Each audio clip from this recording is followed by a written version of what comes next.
किसान साथियों, इस वीडियो में हम जानेंगे कि गेहूं की बुआई करते समय कौन सी उर्वरक बेहतर है, किस उर्वरक को डालना चाहिए और उस उर्वरक के साथ और कौन सी फर्टिलाइजर को मिलाना चाहिए जिससे बेहतर से बेहतर ज़्यादा से ज़्यादा उत्पादन देखने को मिल सके।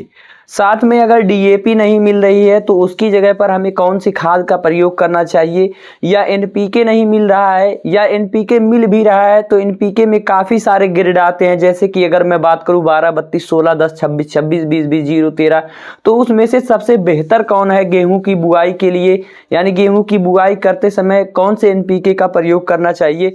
सब कुछ पूरी डिटेल में बताऊंगा कि 1 एकड़ में कौन सी उर्वरक कितनी मात्रा में डालनी चाहिए, कब डालनी चाहिए, कब नहीं डालनी चाहिए। तो वीडियो को लास्ट तक जरूर देखना। अब जितने भी एग्जाम्पल मैं किसान साथियों आप सभी को बताने वाला हूं, सभी को मैं 1 एकड़ के बेस पर बताऊंगा। यानी ऐसा मान के चलेंगे कि हम 1 एकड़ में गेहूं की बुआई करने जा रहे हैं, यानी गेहूं की फसल लगाने जा रहे हैं। तो सबसे पहले हमने शुरू किया है डीएपी से। तो आपको 1 एकड़ में डीएपी की मात्रा 1 बैग रखनी चाहिए, यानी 50 केजी रखनी चाहिए। अगर आप एक बैग से 10-5 केजी और अलग से ऐड कर देंगे, यानी 55-50 के आसपास कर देते हैं, तब भी चलेगा, लेकिन उससे कम आपको नहीं डालना है 1 एकड़ में। उसके साथ में किसान साथियों आपको डालना है पोटेशियम, क्योंकि डीएपी में सिर्फ नाइट्रोजन होता है और फास्फोरस होता है, तो उसमें पोटेशियम नहीं होता है। पोटेशियम किसान साथियों एक बहुत ही अहम फैक्टर है, अगर मैं बात कर रहा हूँ, खासकर अगर मैं बात करूँ गेहूं की फसल के लिए। वैसे तो इसके बहुत सारे फायदे हैं, लेकिन सबसे बड़ा जो फायदा है किसान साथियों, जब आपकी फसल तैयार हो जाती है, जब उसमें दाने पड़ते हैं, तो दाने को ये पिचका पिचका दाना नहीं रहता है, यानी ये दाने के शेप को एकदम बेहतर करता है, जिससे जब आप अपने गेहूं को मंडी में ले जाएंगे तो उसका बेहतर से बेहतर ज़्यादा से ज़्यादा रेट मिल सकेगा। उसके साथ में किसान साथियों आपको यूज करना है जिंक सल्फेट। अब बहुत सारे किसान ऐसा हो सकता है बोले कि मैं जिंक अलग से ऐड करता हूँ, सल्फर अलग से बोता हूँ, मतलब मिला करके मिक्स करके बोता हूँ, बुआई करता हूँ। तो किसान साथियों वो तरीका कहीं ना कहीं समझ से परे है, या मैं कह लूँ कि गलत है। ऐसा इसलिए क्योंकि आपको अलग से खरीदना पड़ेगा तो उसका कॉस्ट भी लगेगा। इससे बेहतर यही होता है कि आप फेरस सल्फेट लें, जिंक सल्फेट लें, क्योंकि जिंक सल्फेट में किसान साथियों जिंक और सल्फर दोनों की मात्रा मिल जाती है और अच्छी मात्रा में मिलती है। तो आप एक बेहतर कंपनी का लें और उसको 1 एकड़ में कम से कम 6 से 8 केजी का प्रयोग करें बुआई के समय। अब ऐसा मान लेते हैं किसान साथियों कि डीएपी नहीं मिल रही है, फिर क्या करें? तो उसकी जगह पर आपको यूज करना है किसान साथियों टीएसपी। क्योंकि अगर मैं अपना ओपिनियन बताऊं किसान साथियों, तो टीएसपी जो है डीएपी से बेहतर है, क्योंकि ये आपके मिट्टी के पीएच को भी मेंटेन करता है। अब टीएसपी को कितना बुआई करना है गेहूं की बुआई करते समय 1 एकड़ में, इसके बारे में जानते हैं। देखिए टीएसपी में नाम से पता चल रहा है, टीएसपी यानी ट्रिपल सुपर फास्फेट, यानी जो नॉर्मल वाला सुपर फास्फेट आता है, सिंगल सुपर फास्फेट आता है, उसमें सिर्फ 16% रहता है और इसमें 46% फास्फोरस रहता है, यानी 3 बैग के आसपास रहता है, इसलिए इसका नाम ट्रिपल सुपर फास्फेट है। ठीक है, तो इसमें डीएपी में जितना फास्फोरस होता है 46%, उतना ही इसमें होता है, लेकिन इसमें यूरिया नहीं होती है और जो डीएपी है उसमें यूरिया होती है। तो आपको इसमें यूरिया ऐड करना पड़ेगा, इस बात का आपको ध्यान रखना है, नहीं तो 1 पैसे का भी काम नहीं करेगा। तो 1 बैग 50 केजी का जो टीएसपी आता है उसे लेना है 1 एकड़ के लिए। उसके साथ में आपको किसान साथियों 35 से 40 केजी आपको नाइट्रोजन यूज करना है, यानी उसमें मिलाना है।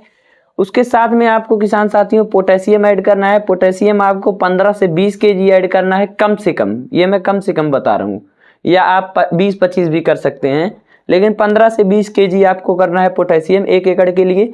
उसके साथ में आपको जिंक सल्फेट ऐड करना है 6 से 8 केजी प्रति एकड़।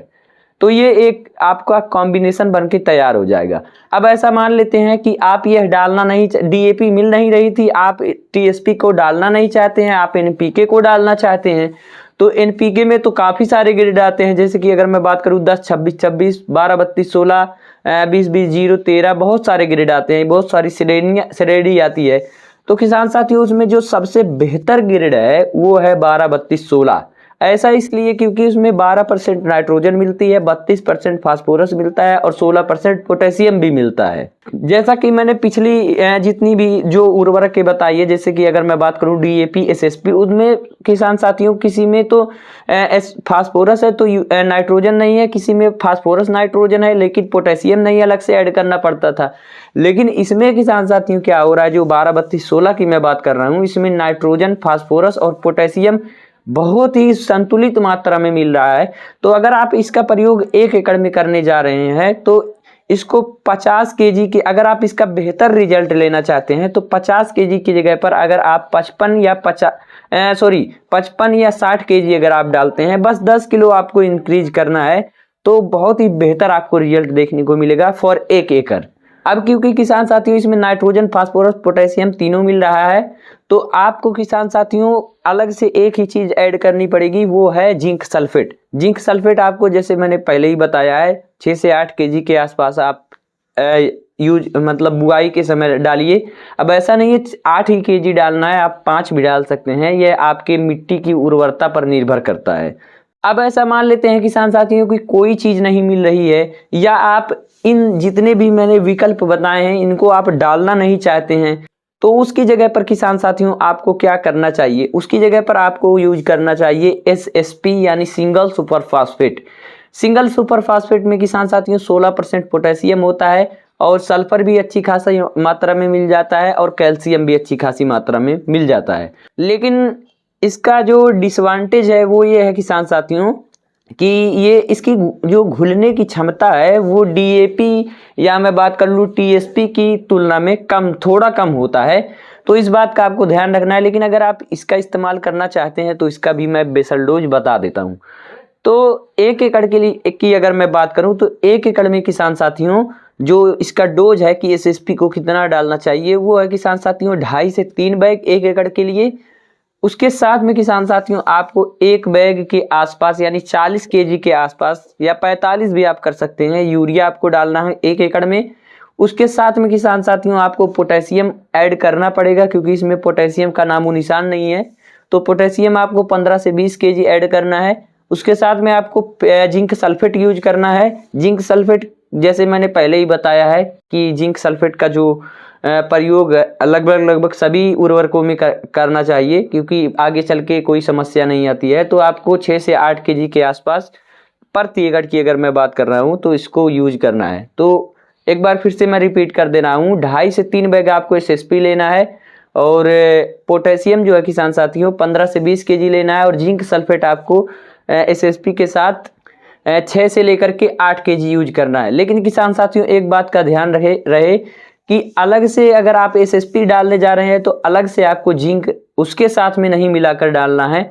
अगर आप जिंक सिर्फ डालना चाहते हैं तो पहले SSP और जितने भी कॉम्बिनेशन मैंने बताए हैं सभी को बुआई के समय डाल दें। उसके बाद में जिंक को जब सिंचाई करने का टाइम आता है, जब यूरिया डालते हैं तब डालना, क्योंकि अगर सिर्फ जिंक अगर आप फास्फोरस के साथ मिलाकर डालेंगे तो वो रिएक्ट करेगा और जो फास्फोरस की कार्य करने की क्षमता है उसे कम कर देता है।